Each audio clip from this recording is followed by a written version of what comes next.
Zerbitzu publikoen privatizazio prozesuan, justiziaren privatizazioa beste urrats bat besterik ez dugu. Justizian tasak ezarriko dituen legearen kontra eta erregistro zibilen privatizazioak ekarriko duen berrordainketaren kontra agertu dira sindikatuak gaurkoan. Espainiako gobernuak ezarri dituen tasen ondorioz, herritar askok eskubide hori baliatzeko aukera gabe geratuko direla salatu dute.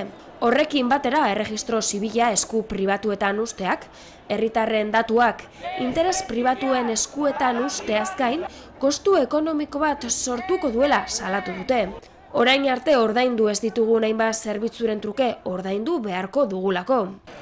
Pentsa pertsona baia jubilatuta dagoena eta urteekin eskatzen dizute zertifikado bat, bizire zauden fede bida esaten diogunari, ezta?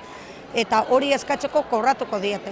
Osea, pentsioa murriztu egiten diete, gero hori kobratu eta esaten da 20 eurotik 40 eurora.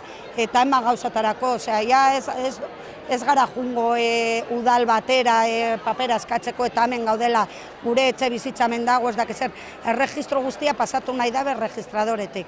Euskal Autonomia Erkidegoko Justizia Administrazioan ordezkaritza duten sindikatuetako ordezkariek, euren lan baldintzak salatzeko ere baliatu dute gaurko agerraldia.